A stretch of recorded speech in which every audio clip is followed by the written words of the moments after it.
Live from KSAT 12, the 6 o'clock news starts right now. A maintenance supervisor at the Henry B. Gonzalez Convention Center out of a job tonight after female staffers detailed disturbing sexual behavior in the workplace. Michael Talamantes resigned a day after the women described how he groped them, choked one of them, and tried to have sex with another. Dylan Collier on the latest instances of inappropriate conduct inside the city-run building. And a warning, the following story is not suitable for all viewers. January 19th, a female maintenance employee and a contract worker, both assigned to the Henry B. Gonzalez Convention Center, put in writing their experiences working with crew leader Michael Talamantes, who had been promoted to the position just weeks earlier. Both women said Talamantes grabbed their buttocks without their consent. One said Talamantes exposed himself to her in a work elevator and at one point tried to remove her pants.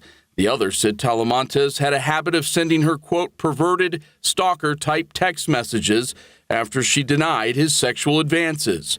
Talamantes was immediately placed on leave, and a day after the accusations came to light, he resigned. I can say that we take all complaints very seriously. Patricia Musquiz-Cantor is the director of the city's Convention and Sports Facilities Department. I can say that as a woman and as a director of this department, it's important to me, and I know that it's important to the other women executives in this department, that this be a safe, a healthy, and a welcoming environment for all employees. San Antonio police say they have no records of any assault-type calls coming from the convention center from around the time the complaints were filed against Talamantes. His behavior continued a troubling trend among staff here. City officials today said neither employee chose to file criminal complaints with SAPD.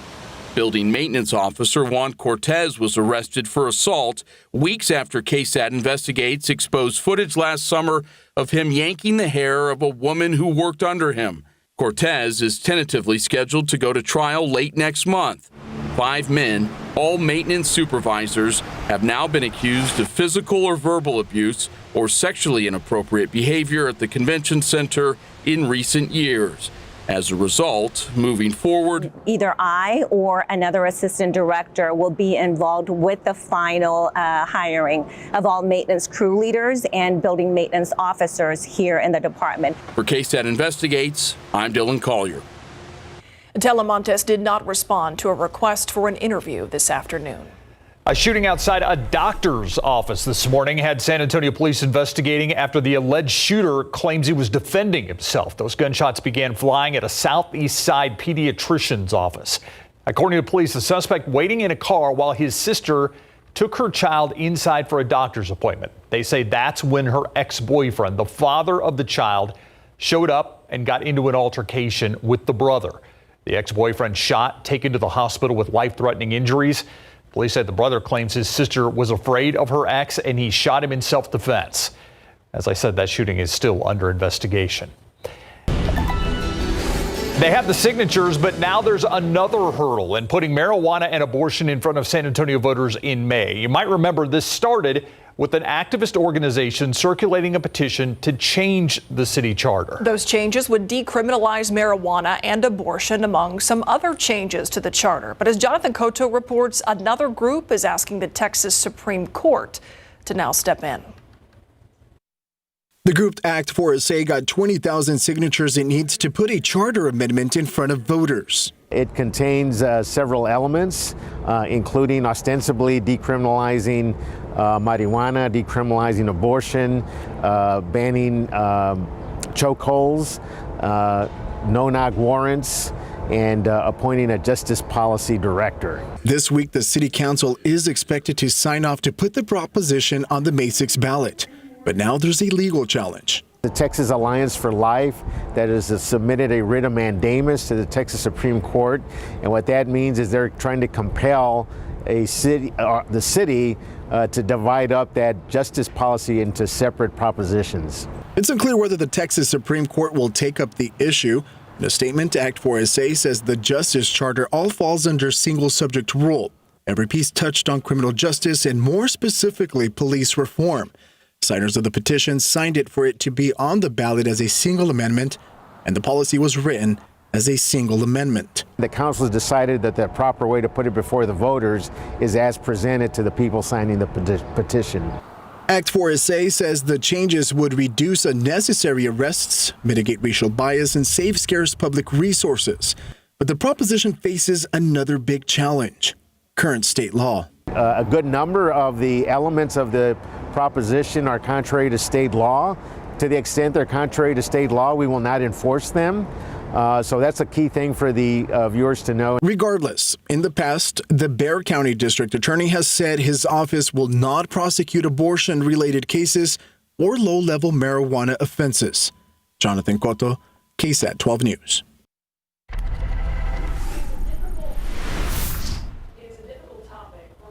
To talk about dating violence. Tough for teens to discuss.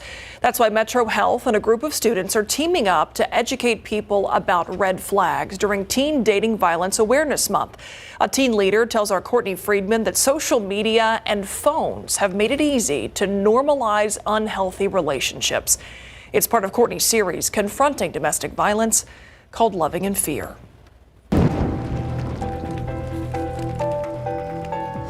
Conversations about abusive relationships can be tough for teenagers. I talk with my friends and it's very much like, oh, this is probably a toxic relationship, but he still loves me. And I'm just like, does he? Emerald Alanis is a high school senior on the San Antonio Youth Commission, which helps educate peers about important topics like dating violence. Signs of an abusive relationship can be easy to miss. Checking a partner's phone or social media accounts without permission, extreme jealousy causing a partner to feel fearful or timid, physical harm, possessiveness or controlling behavior, or forcing or pressuring the other into sexual activity. It shouldn't matter who she's texting, but it's one of those things where it's become such a common thing that we're like, oh, it's normal, which in reality, we shouldn't normalize it. They need their whole network watching out for them. So that includes parents or caregivers, siblings, extended family, teachers. Metro Health Violence Prevention Administrator Erica Haller-Stevenson helped start a social media campaign to spread awareness. It's one thing for us as adults to post information like this on our social media pages, but what really connects with teens is hearing it from their peers. So teens like Alanis are sharing those posts. I posted on my story and then my friends are seeing it and they're like, oh, that's interesting. If you notice a teen is in an unhealthy relationship, it may be time for a difficult but important conversation. So you want to be careful not to judge. You can just comment that you see something that seems a little extreme, or you just want to make sure that they're comfortable in the relationship. Anyone of any age wanting help or information about teen dating violence can visit loveisrespect.org. Courtney Friedman, KSAT 12 News. Let's take a look at time-saver traffic right now. 410 and Babcock here. We've got no big issues to make you aware of. Looks like traffic is heavy but steady during the 6 o'clock commute. Check out the weather, though. Very nice Monday. Are we in for some more rain, Adam Caskey? We're in for some dampness. Okay. I wouldn't really call it real rain, but some dampness and especially gusty winds.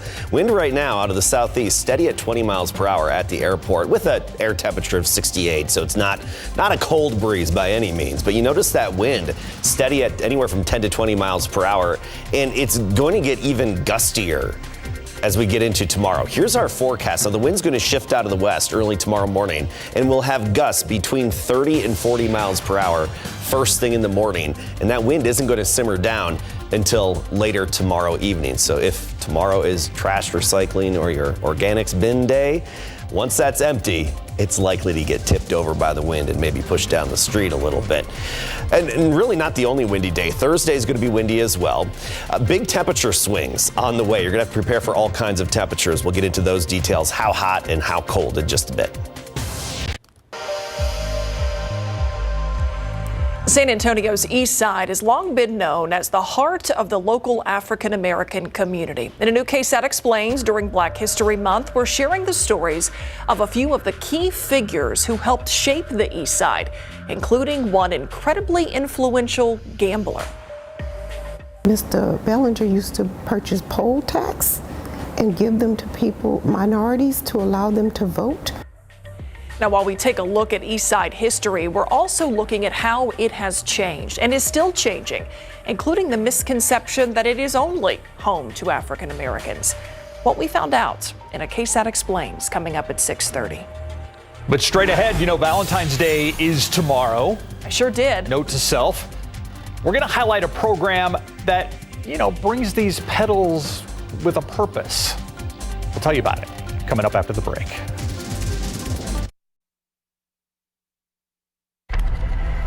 Welcome back. I'm Stefania Jimenez, and here's what we're working on for you tonight on the Night Beat. Forced out of his car at gunpoint with a 2-year-old in tow. That scared me more than the gun. The idea of her not being here or me not being here for her. A family says that someone carjacked them outside their own home. The situation they're now in as police look for the person responsible. Plus, preparing for the worst in the wake of tragedy. The potential agreement between Uvalde CISD and the city's police department, and how that could affect police response efforts on district property. Also, a future with Fridays off sounds kind of good, right? Well, Livonia ISD's proposed plans that could make it happen sooner, all while meeting state requirements. We'll have those stories and so much more for you tonight on the Night Beat. Thank you, Stephanie. Well, Valentine's Day just a day away. You have the chance to get your loved one, of course, a beautiful bouquet of flowers. Not just any bouquet. At the same time, you could also help spread some petal power. They are flowers that are much more than just flowers. This is a training ground of sorts. Call it a Burleson bouquet.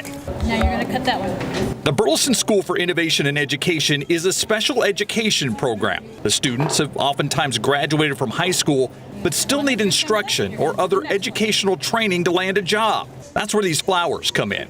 Year-round, the students run a flower shop to learn what it's like to work in a business. During Valentine's Day, the flower shop is selling flower bouquets that students help make. Students build skills for communication, organization, and people skills. You get the final results. The team building skills that they learn to work with one another and recognize that different strengths and weaknesses, so they're really, really good about helping one another. Right now, they have 80 Valentine's Day orders. Their goal is 91. All the money made from the flower sales goes back into the school and the students, helping them hopefully bloom. The bouquets range from $15 to $50. A small 6-rose arrangement starts at $15 and it goes up to 2 dozen roses, or about approximately $50. All right, now right after this newscast, if you'd like to place an order for some of those beautiful flowers, we'll have a link on KSAT.com. A sad day, especially for San Antonio art fans. Jesse Trevino, world-renowned artist, the man who made this, La Veladora, passed away from cancer. It's something he's been battling for a while. As a matter of fact, a few years ago, his supporters asked for prayers as they gathered around this piece of art. He also has, of course, the mural that we showed at 5 o'clock on the side of the Children's Hospital downtown. He is a West Side legend. Yeah, this is an icon of the West Side, the image that you see here outside the Guadalupe Cultural Arts Center. The mayor issued a statement, Mayor Ron Nierenberg, a short time ago about Jesse Trevino, saying, in part, quote, Jesse Trevino was an American hero.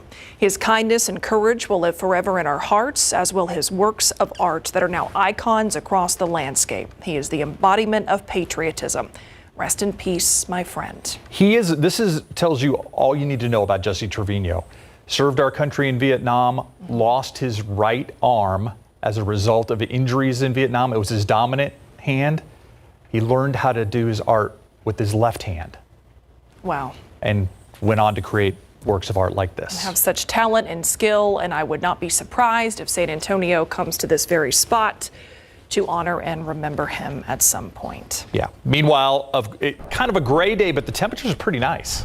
Yeah, temperatures are comfortable out there. We warmed up since this weekend, and we're going to have a big roller coaster ride temperature-wise. Get ready for that. First of all, right now, we're mostly in the 60s, still some 70s, 72 Carrizo Springs, 76 in Cotulla, and around town we're in the 60s, comfortable out there, 67 in Helotes, Converse right now at 68, and Bulverde at 67. Tomorrow morning, unseasonably warm. I mean, right near 60 degrees. That's 57 in Bernie, 62 in Converse, Seguin about 62 degrees, and right near 60 around San Antonio. But notice our morning temperature trend. It's on the downswing. And by Friday morning, we're going to have another light freeze, making it down to 31 degrees. So don't put the jackets away yet. Winter definitely not over. Maybe warm today and tomorrow, but winter's not over. All right, let's plan for tomorrow. Temperature-wise, we'll be well into the 70s again. Pleasanton 77, even 80 degrees. Carrizo Springs, Crystal City area, Cotulla 81, Kerrville even 71 degrees, Timberwood Park 73, and for the most part mid-70s around town. But notice our high temperature trend. It, of course, has some ups and downs. We go up to 80 degrees on Wednesday, and then jacket weather. Thursday, Friday, we're talking afternoon highs, the warmest it'll be all day, in the mid to upper 50s on Thursday and Friday before we moderate again by the end of the weekend and into next week. Let's talk a little bit about our overall weather pattern. We've got the clouds overhead and you see some green on the radar. That's not actual precipitation, just a mid-level cloud cover. Big dip in the upper level flow, this circulation here, this upper level low over Arizona. It's funneling in a bit of that upper level moisture coming in off the Pacific, and it's throwing some energy our way. It's just not going to be enough to give us the kind of rain that we're looking for around here. Most of the rain is going to stay to the north of us. At least other parts of Texas will get some needed rain, but around here, check out our futurecast. Midnight, low clouds, maybe some fog, but especially some areas of drizzle. And you go through the rest of the night, and even first thing tomorrow morning, it's just this damp drizzle activity with one or two little showers embedded within it through about 7 a.m. And the wind shifts and the sky clears out. So mainly just a nuisance dampness and a few hundredths of an inch here and there. If you're lucky, you could see up to a tenth of an inch. And that's it for precip chances. Dew points are in the 50s right now, and I want to point out we're going to see some big changes in the humidity this week. Check out Friday. Dew points dipping down into the teens. Very dry air. With that push of cold air, it's also going to be very dry air, and that's something you're going to be feeling later on next week. So tomorrow we start off a little gray and damp just right at sunrise. Then we clear out. Sunny day, but windy. 75 the high temperature. Wednesday up to 80, and then boom, the temperatures fall off again. And not only is it cooler, but also very gusty on your Thursday. So cold, blustery on the Thursday. And then this weekend, still chilly. I mean, 34 Saturday morning, but notice how those afternoons get back to 70 by Sunday. And you don't see any rain chances on there, unfortunately, just that dampness tonight and tomorrow morning. Yeah, rain's about the only thing that's not included in this 7-day. Thanks, Adam. All right, you hate to see flags decide a huge game like the Super Bowl, but that was a huge call towards the end of the game there, Larry. Yeah, and Eagles fans are like, why call that now? And the Chiefs fans are like, yeah, absolutely, it was holding. But what does the man himself, Eagles cornerback James Bradbury, have to say about that holding penalty? And Spurs Malachi Branham, he went to the same high school as LeBron James. Coming up.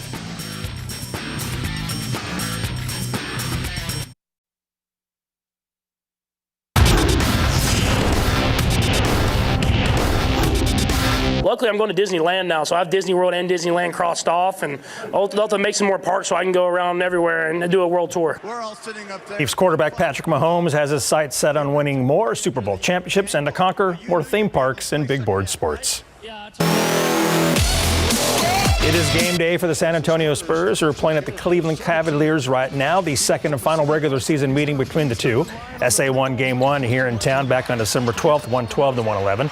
That dub capped off a Spurs 3-game winning streak, and since then they've won a total of 5 more games. They're currently on a 12-game skid. Spurs rookie Malachi Branham is back in his home state of Ohio. He was born in Columbus and later moved to Akron, where he went to St. Vincent St. Mary High School, the same high school as LeBron James, which really didn't faze him much until he played a game there.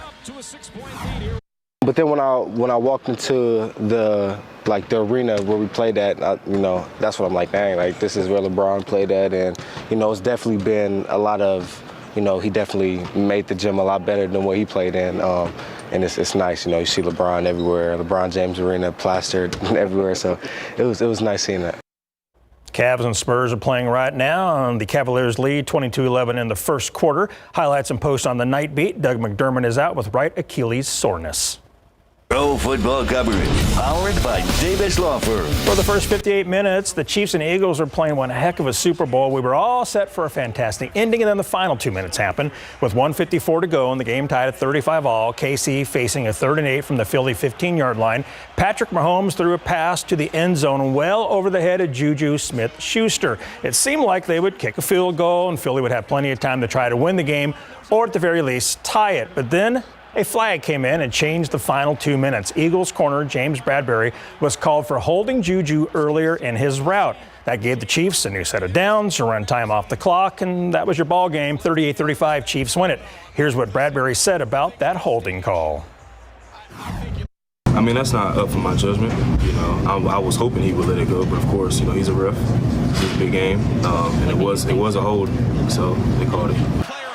And they also called Patrick Mahomes Super Bowl 57 MVP. He passed for 182 yards and 3 touchdowns to win his second Super Bowl MVP. KC was down 10 at the half, and they used the extended halftime of 29 minutes to refocus and rally for the win.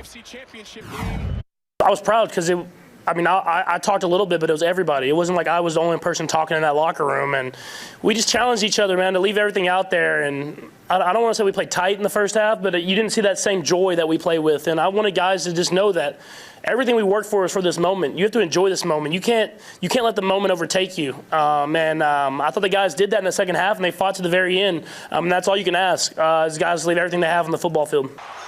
The Chiefs are favored to win Super Bowl 58 with 5-1 odds. Philly is next at 7-1. Dallas has the 6th best odds at 16-1. And the Houston Texans are last at 150-1 per bet online. Las Vegas is now on the clock as the host city of Super Bowl 58, scheduled for Sunday, February 11th, 2024. Wow, they already have the odds out for next year. Already out, indeed. Crazy. Thanks, Larry. The East Side evolving, and there are sometimes misconceptions about that part of San Antonio. How the very first settlers here helped spur that, and what some East Siders we talked to today want you to know. KSAT Explains is up next.